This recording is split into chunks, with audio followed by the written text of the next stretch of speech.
हजार 4,000 5,000 रुपये आहे आज.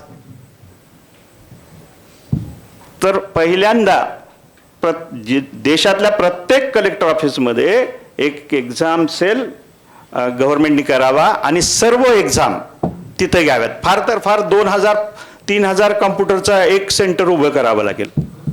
फार काही नाही. फार मोठं एखादं असेल युनिट तर 5,000चं एखादा हे उभं करावं लागेल त्यांना एक्झाम सेल. तर CBT तरी घ्यावी, परंतु रिस्पॉन्सिबिलिटी ठरवून घ्यावी. अशा प्रकारची CBT जर होणार असेल, म्हणजे नीटसारखी परीक्षा गल्लीबोळातल्या एखाद्या CIT किंवा ज्याला काय म्हणू आपण कॅफे, इंटरनेट कॅफेवर होणार असेल तर ती अजिबात सुरक्षित नाही आहे. 2 स्तरावर व्हावी. अर्थात ते म्हणतात त्या पद्धतीने जर झालं तर चांगलंच आहे. प्राथमिक स्तरावर CBT असावी आणि CBTमधनं जसं ॲडव्हान्ससाठी सरांनी आता उल्लेख केला की ॲडव्हान्ससाठी दुसऱ्या एजन्सीला द्यायचं. जसं ॲडव्हान्स ही प्रत्येक वेळी वेगवेगळ्या IIT कॉलेजेसला देतात त्याची जबाबदारी, तशी नीटचे जी एम्ससाठी 15% वगैरे जी घेणार आहेत ते वेगवेगळ्या एम्स कॉलेजेसकडे त्याची जबाबदारी द्यावी. आणि जी नीट ॲडव्हान्स परीक्षा होईल ती परीक्षा पेन अँड पेपर बेस घ्यावी.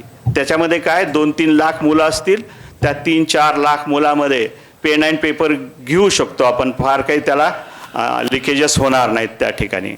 दुसरं, आपण एज्युकेशनच्या बाबत शेटे मॅडमने खूप चांगल्या पद्धतीने मांडलं. सरांनी एक वेगळा विषय दिला फ्युचरमध्ये, आणि माझंही तेच मत आहे की आपण जे काय करतोय की तात्कालिक विचार करतोय.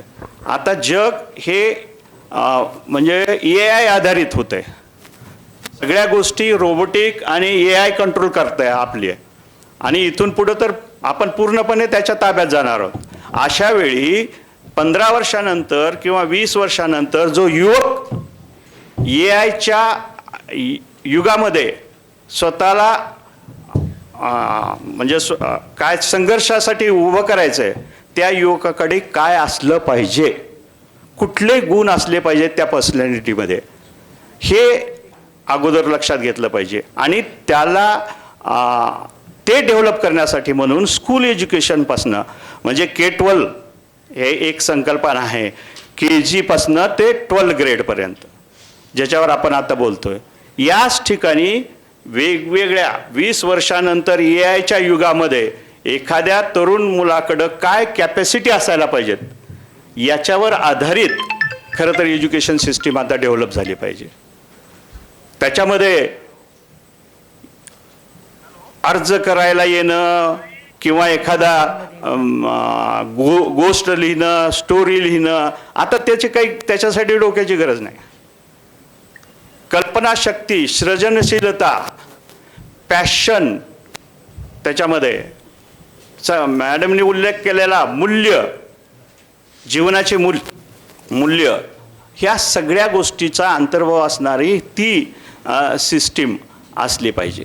आज काय झालेलं आहे माहिती आहे का, आपण सगळे हे करतोय. मॅडम तुम्ही जे उल्लेख केलात ना आर्ट्सचा, मुंबईमध्ये आर्ट्ससाठी, मुंबईमध्ये पुण्यामध्ये आर्ट्स आणि कॉमर्सला इतका डिमांड आहे की सायन्स सगळ्यात कमी मार्काला बंद होते आणि आर्ट्स सगळ्यात जास्त मार्क लागतात. आत्ता डिग्रीला रुईया कॉलेजला 12वी म्हणजे त्याला काय म्हणू आपण 12वी नंतर फर्स्ट इयरला BAला 85% सुद्धा नंबर लागला नाही.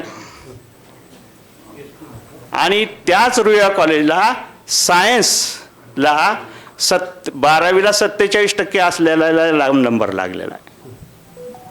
म्हणून मुंबई आणि पुण्यामध्ये सायन्सला फार महत्त्व नाही आहे. सायन्सला महत्त्व आहे आपल्या मराठवाड्यामध्ये. आणि आपल्याला एकच माहिती झालंय की आपला लेकरू इंजिनियर झालं तर त्यानं काही कवेनं कामाला लागेल, किंवा डॉक्टर झाला तर एक त्याला हमखास काहीतरी उत्पन्नाचं साधन आणि सन्मानाचं एक समाजामध्ये स्थान मिळेल.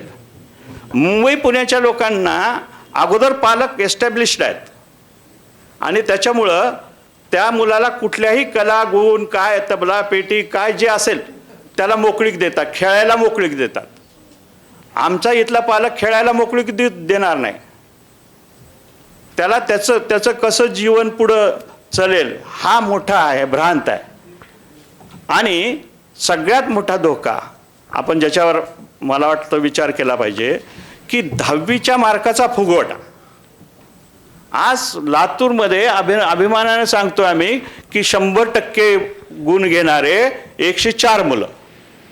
100% गुण कसे मिळू शकतात हो? आता आपण सर्वजण 10वी उत्तीर्ण होऊनच आलेलो आहोत. पण आज म्हणजे आमच्याच कॉलेजचं उदाहरण घ्या ना. आता पहिली यादी लागली 11वीची. 100% वाल्या मुलांना ॲडमिशन मिळालं नाही.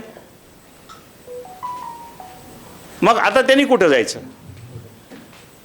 आणि हे बघा, लँग्वेज सारख्या विषयामध्ये सुद्धा प्रॅक्टिकल 20-20 मार्क,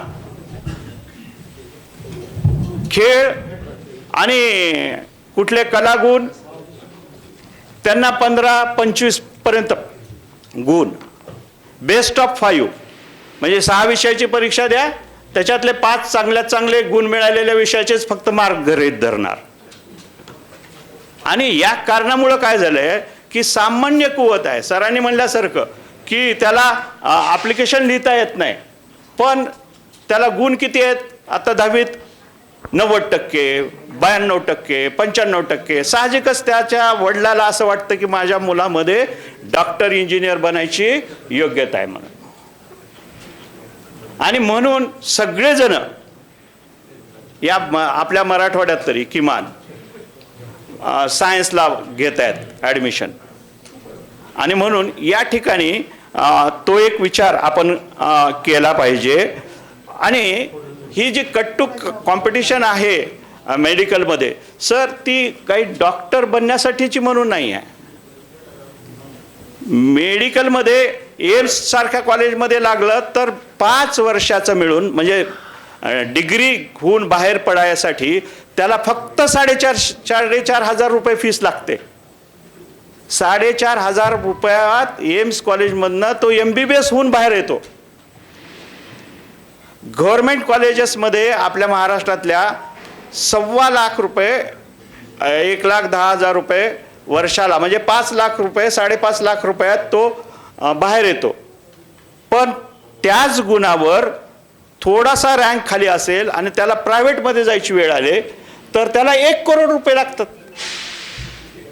म्हणजे 5 लाखावरून एकदम 1 करोडवर.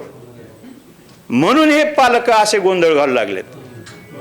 ॲक्च्युअल ती पैसा वाचवण्यासाठी आपल्याकडं प्रायव्हेट कॉलेजच्या फीसवर बंधनच नाही आहे. प्रत्येक कॉलेजची वेगवेगळी फीस आहे. आणि अलीकडे तर ते कॉलेजेस कंपन्या काढतायत वेगवेगळ्या, आणि कंपन्या आपल्या पद्धतीने फीस ठेवतायत आणि रिझर्वेशन्स सगळे त्यांनी रद्द करून टाकलेले आहेत.